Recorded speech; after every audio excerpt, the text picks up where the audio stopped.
What kind of monster shoves an old man to the ground, douses his family's legacy in gasoline, and flicks a lighter with a smile? That's exactly what happened on a quiet Kentucky morning, when a woman named Linda Harper and her hired muscle rolled up to my grandpa's farm, thinking they could burn our history to ash. They didn't count on my sister, Emily, a firefighter who's faced infernos and never blinked. She snapped a wrist, dropped a thug, and turned their plan to cinders. But when Linda twisted the truth with a VY Rao VY Deo, we fought back with one of our own, and let me tell you, the world hasn't stopped talking about it since. It was just past dawn in eastern Kentucky, the kind of morning where the mist hugs the hills and the air feels like a prayer. My grandpa, William Tate, was out on the porch, 78 years old, stubborn as a rusty nail, sweeping dust off the boards in his patched flannel. His boots creaked, his hum was soft, like he was keeping the world's secrets in tune.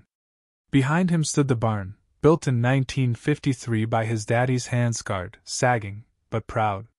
It had served ved storms, a tornado, even lightning that charred half the loft. Grandpa always said, "That barn's got more guts than most folks I've met." I was siding for the week, sipping coffee, while Emily, my big sister, was out back, scrubbing soot off her fire truck. She's the kind who carries wildfires in her shoulders, steady, squared, always ready. At 8:17 a.m., the quiet broke like a bone. A sleek black SUV slithered up the gravel, no plates, no dust, just menace. Grandpa stopped sweeping, his jaw tight. I called out, "You lost?" No answer. The SUV parked, and two figures sat inside, watching us like we were trespassers on our own land. My gut twisted. Something was wrong. The doors opened, slow and cold. Out stepped a tall guy, shaved head, sunglasses hiding his eyes, khaki starched to a razor's edge. He clutched a clipboard like it was Holy Writ. Then came Linda Harper, striding like she owned the dirt under us. Platinum hair frozen in place, white blazer, red lipstick, heels clicking like gunshots. An HOA badge dangled from her neck, glinting like a cheap threat. She didn't smile. She scanned our farm like it was a dump. "This is 214 Riverbend," she snapped, not looking at us. Grandpa gripped his broom, silent. I stepped up. "Can we help you?" Her clipboard flicked open. 3 notices. Structural violations. Flammable outbuilding, unauthorized construction, sole obstruction of community cohesion. I blinked. "What the hell does that mean?" The tall guy cut in, flat as stone. "This barn's a hazard. We're here to enforce removal." Grandpa coughed hard. "Ain't no community here," he rasped. "I built this land before your kind was born." Linda's heels ground gravel. "You built a fire trap. Vacate it now, or we dismantle it." I growled. "Got a warrant?" Linda smirked. "We don't need one. HOA covenants. You signed them." "We didn't sign a damn thing," I shot back. Grandpa's eyes narrowed. "This land's mine, free and clear." Then it happened. Linda shoved her clipboard into Grandpa's chest hard. He stumbled, hit the gravel, wheezing, the broom clattering. I lunged, fists balled, but Emily appeared, voice like ice. "Step away. Now." Linda turned, unfazed. "And you are?" "The one who'll put out your fire before you start one," Emily hissed. Linda's chin lifted.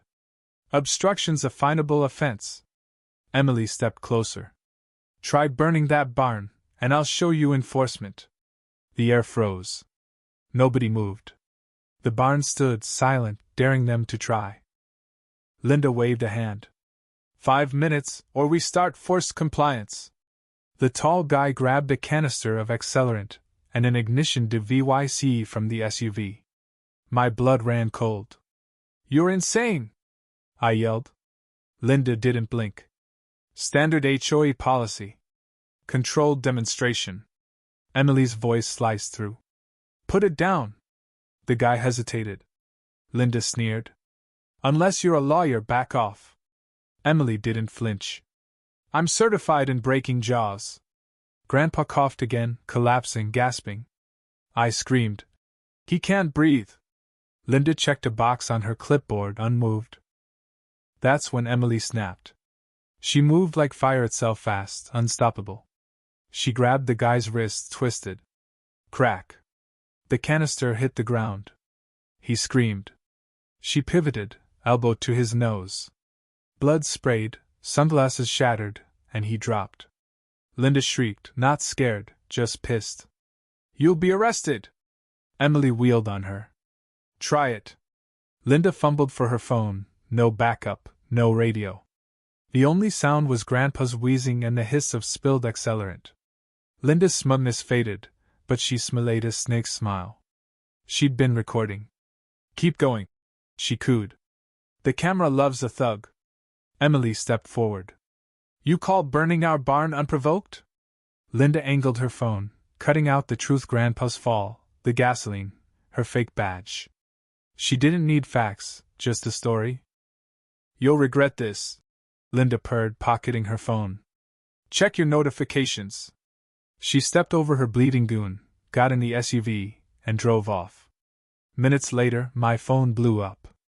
A TikTok clip, 18 seconds, posted by its own HOA Patriot official. Emily, fists bloody, stepping over a man. Caption: Liberal firefighter attacks HOA safety agents. Unhinged. 2 million views in an hour. Emily's jaw locked. This is how they fight, she muttered. With lies and a lens. We didn't sleep. The comments were VY Sia Sunstable, fire her, lock her up. Linda's poison spread. But she forgot one thing: Grandpa's trail cam, hidden in the rafters, motion activated. I climbed the ladder at dawn, heart pounding. The footage was raw: Linda's shove, Grandpa's fall, the accelerant, Emily's defense. I edited it fast, posted it. The 18 seconds Linda didn't want you to see. 4 hours later, it was VY Rel. Comments flipped. She saved her grandpa. Linda's a monster. The tide turned. Then the phone rang. This is Captain Morrow, State Fire Marshal's office. We saw the VY Deo. I glanced at Emily.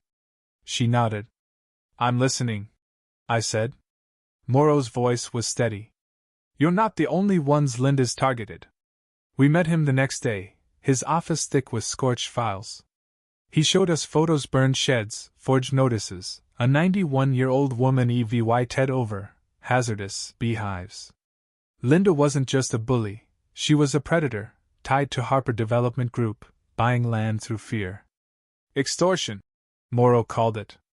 And she's not alone. We learned her networks: even fake enforcers, ex-security types, pressuring seniors to sign waivers that let her seize property. That night, Grandpa looked at Morrow's folder, his voice soft. She's a fire that spreads. Emily nodded. Time to put her out. We sent our EVY Denke to every news outlet, every council member, no hesitation. By morning, leaks hit Linda's land grabs, her berating a veteran, her voice on a hot mic. Nothing stays unless it's mine. Her HOA site went dark. Her name trended for all the wrong reasons. The barn still smelled of gasoline. We scrubbed it, replaced boards, but the scars stayed. Emily carved a cedar panel for the door, each chisel stroke a reckoning. This barn survived fire, lies, and silence. It speaks now. She didn't do it for Linda. It was for the EVY Ted, the silenced, the erased. Grandpa looked at it, eyes wet. It's ours now. Neighbors came, first cautious, then fierce. We held meetings in the barn chairs, coffee, stories of HOA abuse. Emily taught them to spot fake notices, record threats, stand firm. A 72-year-old named Clara learned to break a wrist grab, tears in her eyes. I thought I'd forgotten how to be strong, she whispered. Emily smiled. They just conviewine said you it wasn't allowed. The barn became a fortress, not of rage, but of readiness. T-shirts read, "This property isn't for sale to fear." Linda's arrest was quiet: 2 cars, 1 badge, handcuffs on her silk sleeves. 7 felonies: fraud, extortion, coercion. Her enforcers folded, her shell companies crumbled. The HOA board called her a rogue actor, but we knew better. She was their system, built on silence. When the news hit, we didn't cheer. We stood old men, widows, veterans, Emily under the carved cedar. Grandpa sipped his tea. She coming back? Emily shook her head. She won't. Months passed.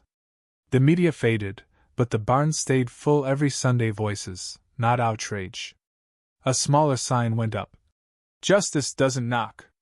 It carves its name and dares you to forget. The wind chimes sang again, softer, like they knew they'd been heard. This wasn't just about a fake HOA or a can of gasoline. It was about power, how it's abused, how it's fought. Emily didn't wait for permission. She stood, and we stood with her. One voice, one barn, one truth can break a lie wide open. So if you're feeling small, like your home or your worth doesn't matter, remember this: you're never too late to say enough. And you're never alone, unless you choose to be.